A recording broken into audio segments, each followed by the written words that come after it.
Bob, in the Bamborough Suite at St James's Park after an exciting game, I thought, today. However, as a Newcastle fan, I'm a bit disappointed we haven't come away with all 3 points there. That's a very good point, Lee.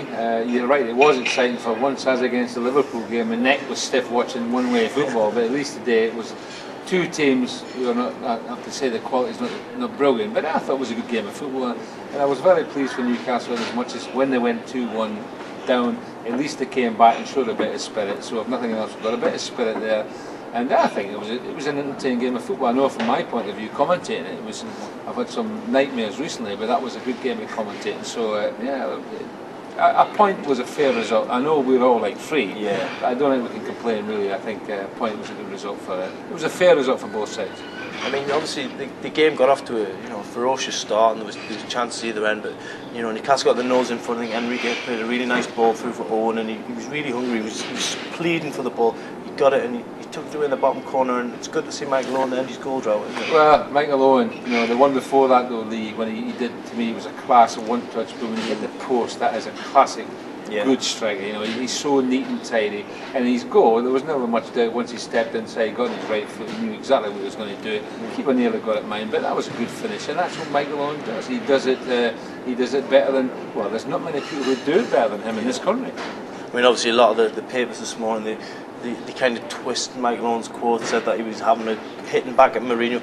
Michael Owen doesn't really need to prove himself to anyone, does he? He's done it week in, week out, game in, game out for his whole career. As an ex-manager, the first thing you do with Michael Owen, you say, right, games played, goals scored, and that answers the question. Okay, I think we're all disappointed, and probably Michael is as well, that over his career he hasn't played as many games as we'd like to see him play, but that was fate, call it what, injury. But Michael Owen is a class striker. I'll tell you what, there is not many any better than in this country. You start naming the people who score. The goal ratio for Michael Owen is fantastic. Unfortunately, the old player curse continued again. We've had Titus Bramble, we've had Abdul Ife. Perhaps the most predictable of the lot, Craig Bellamy, who's possibly destined to score again at St James's Park. Worse still, though, Scott Parker's played him in.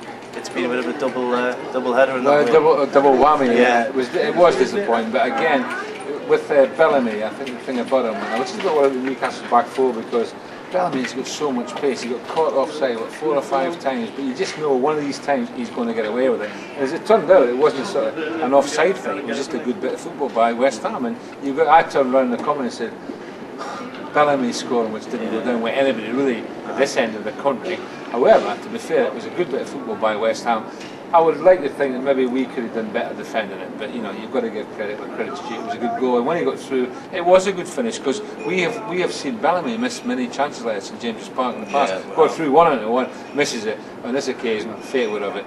He's going to put this in the back of the net. I mean, then obviously Carlton Coles nudged West Ham in front, but the thing that pleased me was the spirit of Newcastle. They fought back, they kept going, they didn't give up, and really pleased for young Andy Carroll to get his first goal in black and white shirt. Well, and at the Gallagher end, he couldn't write a better script for him. Well, all I can say is that I've been on for weeks, and even last season I was saying, why don't they give Andy Carroll a run? We've got nothing to lose. Give the guy 9, 10, 11 games. He's always got something. He's big, strong, he's raw. Of course he's raw. He's got a lot of rough edges, but we all had that when we started.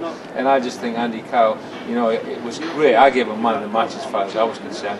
I'm not saying he was in the best player in the park, but I thought he deserved it because his attitude was good. He is aggressive. He lets centre halves know where they are, and his header. And if you think back to the last 3 or 4 games when he has been on the pitch, he's had 3 or 4 headers, which unfortunately the keeper saved or they didn't go in. In this particular occasion, he went and kept going, and eventually he got his luck. And you talk to Alan Shearer about that. He keeps saying, "You got to keep going, pal. You got to keep going. You miss a few, and then you get your break." And Andy Carroll today, maybe it's just to give him a good start. And you're right, Gallagher end, home debut, goal. Man's a superstar. Can't argue with that. You can't argue with that. So we'll be back here Wednesday night for Hull City in the replay. We certainly will. Yeah. Okay, spot on.